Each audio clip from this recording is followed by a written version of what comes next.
அனைவருக்கும் வணக்கம்.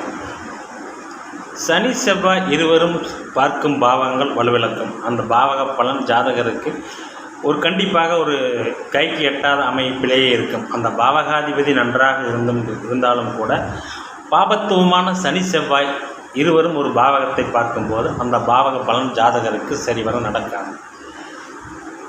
பொதுவாக 5ஆம் வீட்டை சனி செவ்வாய் பார்ப்பது, 7ஆம் வீட்டை சனி செவ்வாய் பார்ப்பது, 9ஆம் வீட்டை சனி செவ்வாய் பார்ப்பது என்ற அமைப்புகளில் அந்த பாவகாதிபதி எந்த நிலையில் இருந்தாலும் அந்த பாவக பலன்களை நடக்கவிடாமல் இந்த சனி செவ்வாயின் ஒட்டுமொத்த தாக்குதல் அந்த பாவகத்தை கண்டிப்பாக நசுக்க செய்யும். இந்த நிலையில் இந்த உதாரண ஜாதகத்தில் ஒரு 46 வயசான ஜாதகருக்கு திருமணமே ஆகாத நிலை. இதற்கு சனி செவ்வாயின் சம்பந்தத்தால் திருமணத்தை தடுக்கும் சனி செவ்வாயின் பார்வை எவ்வாறு இந்த ஜாதகருக்கு திருமணம் ஏற்பட தடை செய்கிறது என்பதை இந்த உதாரண ஜாதகம் மூலம் பார்க்கலாம். இந்த ஜாதகர் பிறந்தது பார்த்திங்கன்னா 11/1/1978 1:40 PM அளவில் பிறந்திருக்கார். மேச லக்னம், மகர ராசி, அவிட்ட நட்சத்திரத்தில் பிறந்த இந்த ஜாதகருக்கு லக்னத்துக்கு 3ஆம் இடத்தில் குரு, 4ஆம் இடத்தில் செவ்வாய், 5ஆம் இடத்தில் சனி, 9ஆம் இடத்தில் 6ஆம் இடத்தில் ராகு, 9ஆம் இடத்தில் பார்த்திங்கன்னா சூரியன், புதன், சுக்கிரன், 10ஆம் இடத்தில் சந்திரன், 11ஆம் இடத்தில் கேது. இதுதான் இந்த ஜாதகத்தினுடைய கிரக அமைப்பு. இந்த ஜாதகர் பிறந்தது இளமையில் பிறந்தது பார்த்திங்கன்னா இந்த ஜாதகர் பிறந்தது செவ்வாய் திசையில் பிறந்திருக்கிறார். இந்த ஜாதகத்தில் லக்னாதிபதி பரிபூர்ண நீசமாகி இருக்கிறார். ஸ்தான பலம் திக்பலம் இரண்டையும் இழந்திருக்கார். இங்கே வளர்பிறை சந்திரனின் பார்வையில் இருக்கார் என்றாலும் கூட சந்திரன் அவ்வளவு ஒன்றும் அப்பொழுதுதான் அமாவாசை விட்டு விலகிய நிலையில் இருக்கிறார். இந்த சந்திரனின் பார்வை செவ்வாயின் அதாவது சுபத்தன்மையை ஏற்படுத்தாது என்பதை நாம் நினைவில் கொள்ள வேண்டும். ஓரளவுக்கு பஞ்சமி திதியை தாண்டிய சந்திரனின் பார்வை தான் மிகுந்த ஒளித்தன்மையுடன் இருக்கும். இந்த அமைப்பில் அப்பொழுதுதான் அமாவாசை விட்டு விலகிய சந்திரனின் பார்வையில் செவ்வாய் ஸ்தான பலம் திக்பலம் இரண்டையும் இழந்து பரிபூர்ண நீச நிலையில் இருக்கிறார். லக்கணத்துக்கு எந்த விதமான சுப கிரக தொடர்பும் இல்லை. இந்த அமைப்பில் அதாவது இந்த ஜாதகருக்கு இளமையில் நடந்தது செவ்வாய் திசை, லக்னாதிபதி திசை இளமையிலே சென்றது. நடந்தது ராகு திசை. அதாவது ராகு இங்கே கன்னியாராகு என்றாலும் ராகுக்கு வீடு கொடுத்தவன் பரிவர்த்தனையானதால் 6ஆம் வீட்டு கெடுபலன்களைத்தான் இந்த ராகு இந்த ஜாதகத்தில் தருவார். ஏனென்றால் புதன் வலுப்பெற்ற கிரகத்தினுடைய வீட்டில் 6ஆம் இடத்தமாக இருந்தாலும் அந்த இடத்தில் அமர்ந்தாக அந்த இடத்தை வளர்த்து கடன் நோய், வம்பு வழக்கு, பிரச்சனை போன்ற அமைப்புகளைத்தான் தருவார். இதுதான் இந்த ஜாதகருக்கும் நடந்தது. அடுத்து அதாவது குரு திசை ஓரளவு சுமாராக சென்றிருக்கும். குரு திசை பாக்கியாதிபதி பரிவர்த்தனையாயும் இந்த ஜாதகருக்கு ஏன் திருமணம் நடக்கவில்லை? இங்கே சனி செவ்வாய் இருவரும் 7ஆம் வீட்டை பார்க்கிறார்கள். நீச செவ்வாயின் பார்வையும் சிம்மத்தில் அமர்ந்த பாவத்துவ சனியின் பார்வையும் 7ஆம் வீட்டை பார்த்து இந்த ஜாதகருக்கு திருமணம், புத்தர்பாக்கிய அமைப்புகளை தடை செய்கிறது. 5ஆம் வீட்டில் சனி இருக்கிறார். ராசிக்கு 5ஆம் வீட்டை சனி பார்க்கிறார். லக்னத்துக்கு 2ஆம் வீட்டை சனி பார்க்கிறார். ராசிக்கு 2ஆம் வீட்டை சனி செவ்வாய் இருவரும் பார்க்கிறார்கள்.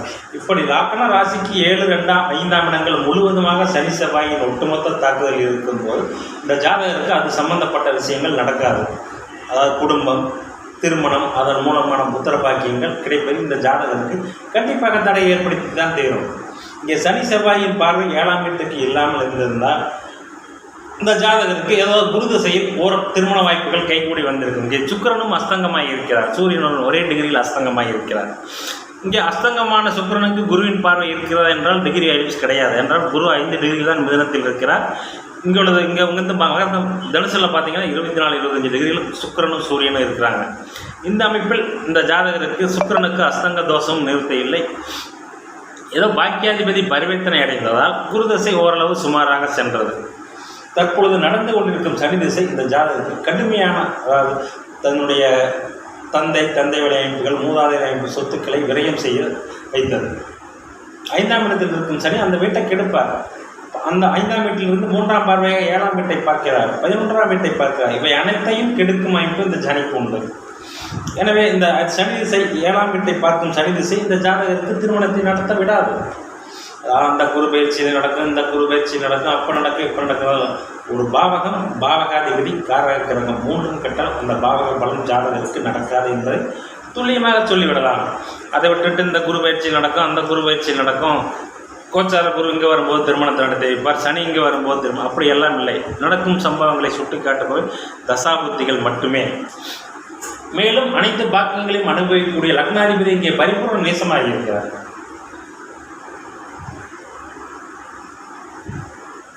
மேலும் அதாவது பாவ கிரகங்கள் 5ல் அமர்வது கண்டிப்பாக தவறு.